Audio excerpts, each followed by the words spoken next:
40절 하반부에는 이제 베헤못이라는 우리가 듣지 못한 용어가 나오죠. 하마라고 이제 표현을 했는데요. 쉽게 설명하기 위해서 하마라고 했고요. 다른 번역본에서는 보통 베헤못, 개혁개정에서는 그렇게 표현하고 있고요. 오늘 이제 41절에도 악어라고 하는데 리워야단이라고 개혁개정에는 해석이 돼 있죠. 그래서 단순히 악어를 이렇게 상징하는 것은 아닌데 그 모습이 이제 악어 같다. 그래서 어떤 이제 창조 과학자들은 이것을 공룡이라고 이렇게 해석을 하는 분도 있어요. 그래서 여러 단어들이 악어를 좀 뛰어넘는 뭐 일어선다는 표현이라든가 악어는 일어설 수가 없잖아요. 그런 표현들을 보면 좀 더 다른 표현을 쓸 수 있는데 여기서는 이제 보수적으로 악어라고 표현을 했죠.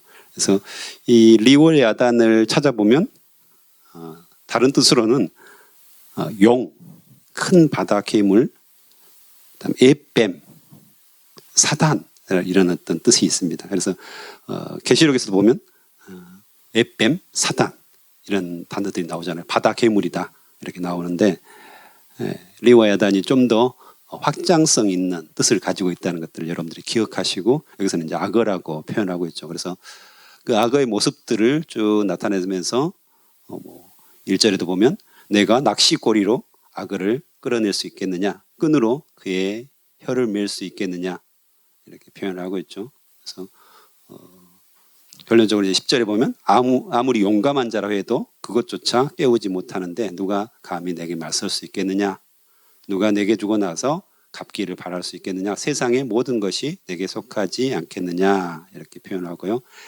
12절부터 32절까지는 이 리워야단 악어의 모습들을 쭉 설명을 합니다. 그래서 갑옷, 이빨, 비닐 갑옷이죠. 그리고 입에서는 타는 횃불이 나오고 두 콧구멍에서는 연기가 솟아 나오고요. 그래서 밑바닥도 날카로운 질그릇 같아서 진흙이 쟁기질한 것처럼 이렇게 자국을 남긴다. 그다음에 31절에 보면 깊은 물을 마치 끓는 가마솥 같이 만든다. 그래서 여러 가지 이제 표현들을 계속 하고 있습니다. 그래서 굉장히 두려운 존재이고 위협적인 존재이다. 이런 표현들을 합니다. 그래서 감히 사람 따위가 근접할 수 없는, 그렇죠? 악어 여러분들 안 보셨죠?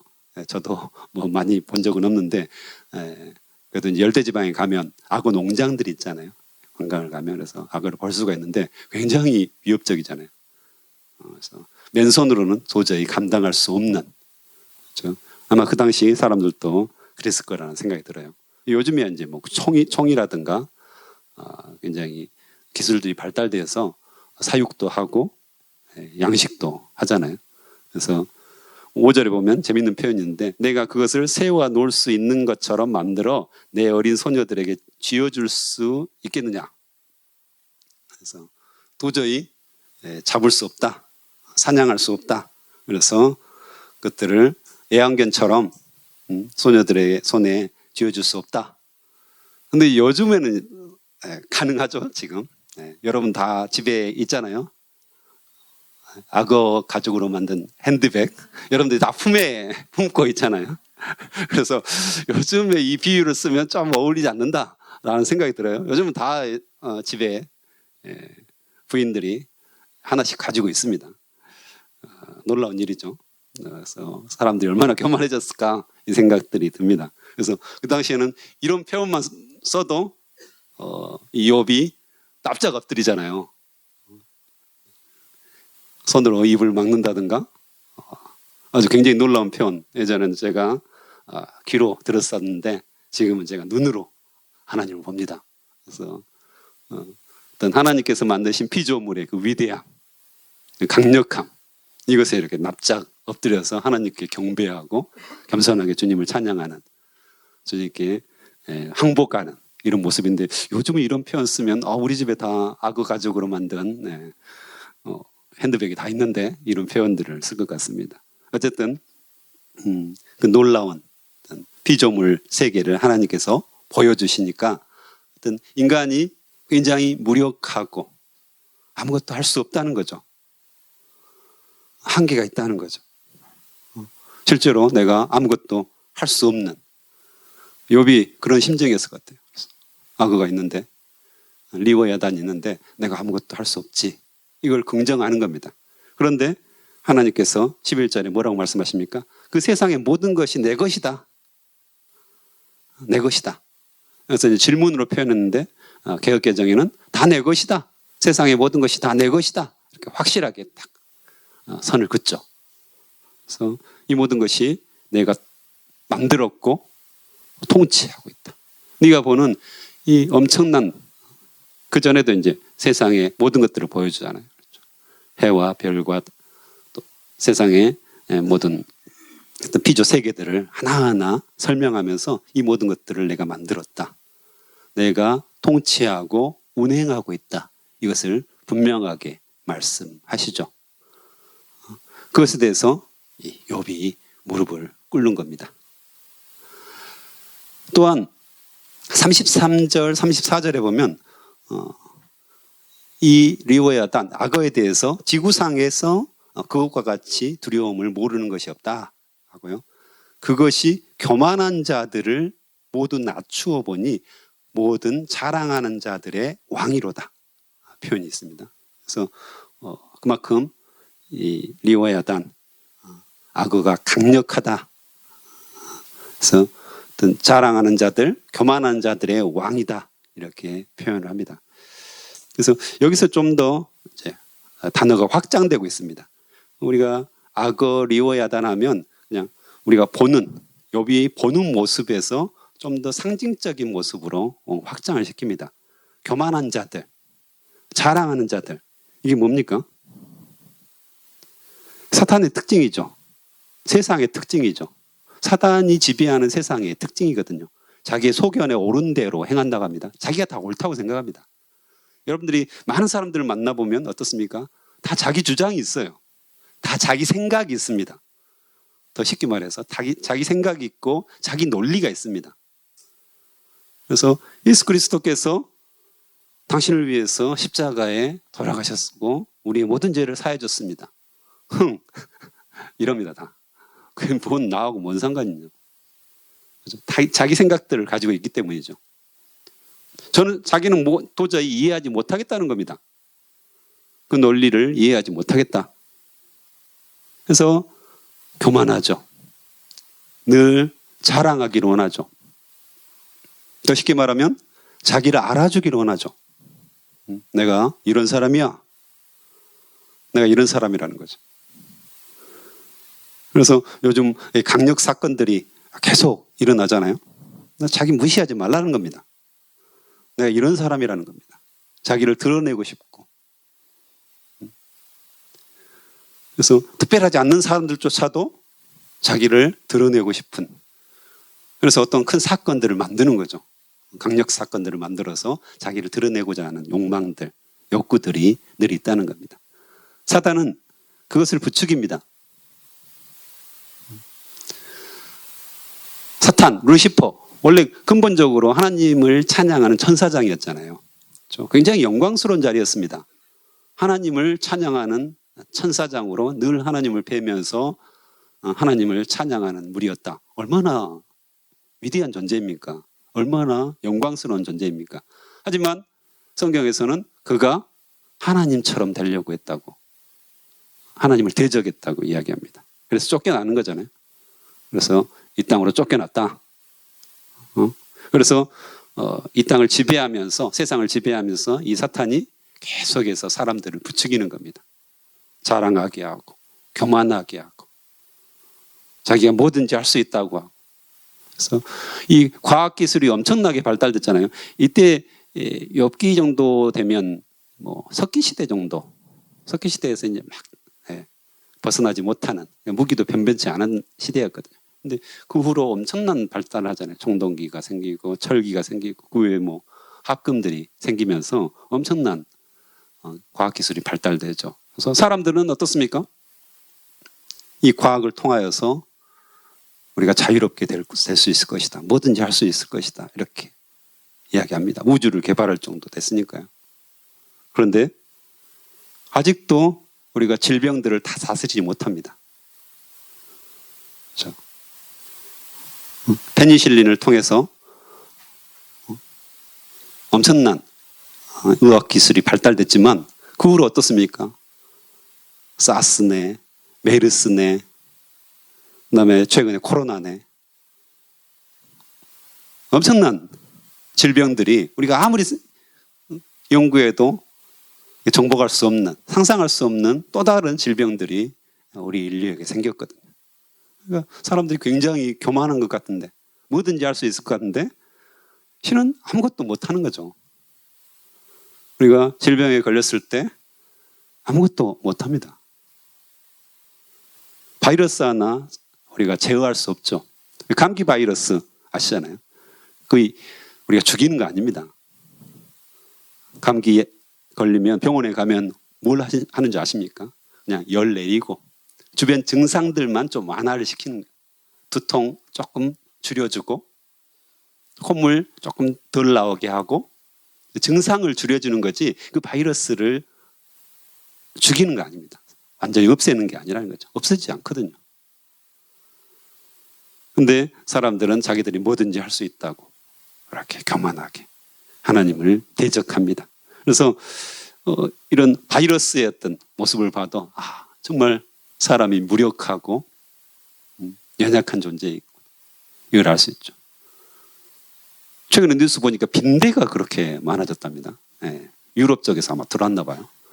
가지고 빈대가 아주 창궐하고 있다는데 그 빈대 아주 눈에도 안 보이는 그 빈대, 작은 빈대 여기에 사람들이 어떻게 할지 몰라가지고 굉장히 어려워하는 이런 모습들을 우리가 다 보는 거죠. 그런데 정말 인간이 얼마나 교만합니까? 자랑합니까? 자기가 뭐든지 할 수 있다. 내가 최고다. 이런 어떤 모습들을 우리가 보여주고 있다는 거죠. 이 세상의 특징들이죠. 그런데 하나님은 이 모든 것들을 다 다스리고 있다. 이것들이 다 내 것이다 라고 분명하게 이야기를 하십니다. 또 리오야단을 무시무시한 괴물 같은 현실로도 우리가 표현할 수가 있습니다. 현실의 어떤 삶을 보면 이 리오야단처럼 대적할 수 없는, 어떻게 할 수 없는 현실을 경험하는 분들 참 많잖아요. 그렇죠? 갑자기 암이 찾아왔다든가 큰 사고를 당했다든가 가족들이 여러 가지 어려움을 당했다든가 경제적으로도 파산을 경험하고 어려움을 당했다든가. 요즘 우리 일상생활에서 우리 주변에 일어나는 사건들을 보면 도저히 우리 힘으로는 어떻게 할 수 없는 경우들이 참 많죠. 안 그렇습니까? 여러분 다 여러분의 어떤 주변의 상황들, 사건들, 일들을 다 통제하고 계십니까? 다 여러분은 한눈에 들어오십니까? 우리 자녀들도 어떻습니까? 그냥 내 품 안에 있는 자식이라고 하잖아요. 떠나면 어떻게 할 수가 없습니다.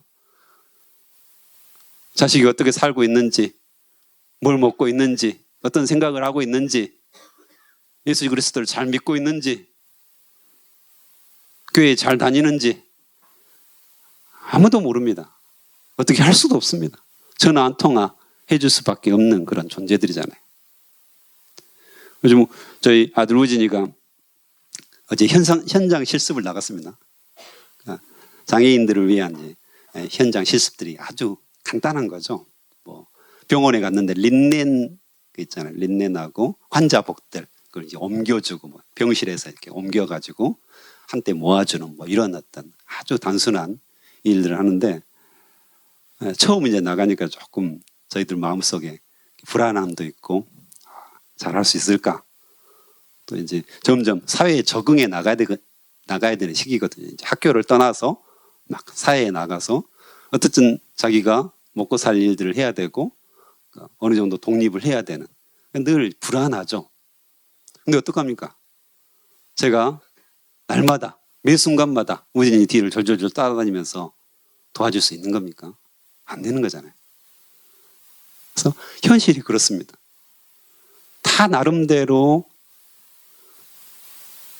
리어 야당 같은 악어 같은 그런 내가 도저히 통제할 수 없는 정말 무질서하고 늘 고통스럽고 어떻게 아무것도 할 수 없는 그러한 괴물과 같은 현실들이 우리 안에 펼쳐져 있는 거죠.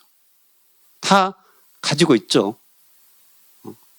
다 행복해 보이지만 다른 사람은 다 행복하고 나만 불행해 보이는 것 같아요.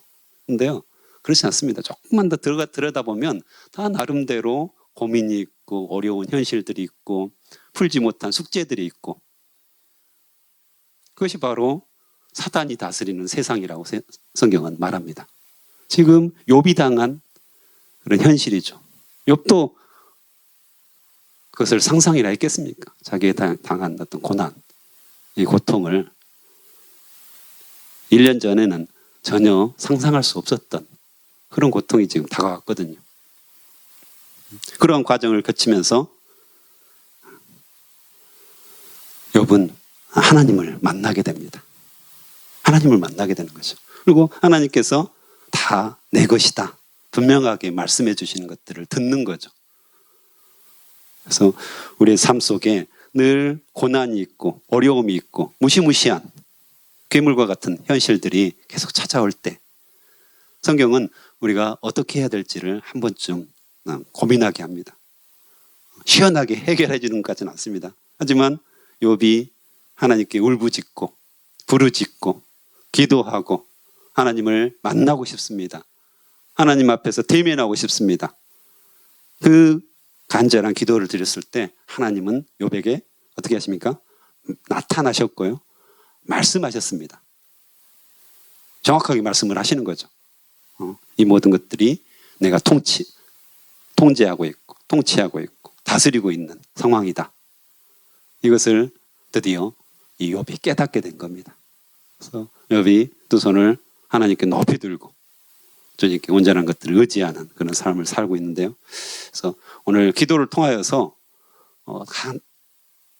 다 각자 나름대로 여러 가지 문제들, 어려움들, 고난들이 있을 터인데 주님, 왜 나는 이런 고난을 당해야 됩니까? 하나님께 물어볼 수 있는, 아마 따져볼 수 있는, 따져도 괜찮습니다. 하나님. 그분께서 우리에게 나타나시고 응답하실 겁니다. 분명한 이유를 주실 겁니다. 그래서 우리가 붙잡고 확신했으면 좋겠습니다. 특별히 해결책은 뭡니까? 여러분, 결론적으로는 요한계시록에서는 뭐라고 말씀하십니까? 리오야단, 뱀, 사탄, 바다괴물, 수많은 사단의 모습들이 나오는데 결국 예수 그리스도의 보혈의 피로 이겼다. 분명히 말씀하시거든요. 결론은 그겁니다. 예수 그리스도의 보혈의 피. 그분이 이 모든 사탄의 세력을 밟아 이겼다. 이걸 말씀하시거든요. 그래서 어떤 상황과 어떤 환경에 우리가 처해졌어도 우리가 예수 그리스도의 보혈의 피 이걸 붙들면 반드시 최후 승리를 얻을 거라 성경은 분명하게 약속을 하십니다. 그 약속을 믿고 오늘 기도의 자리에 나아갔으면 좋겠습니다. 함께 기도하시겠습니다.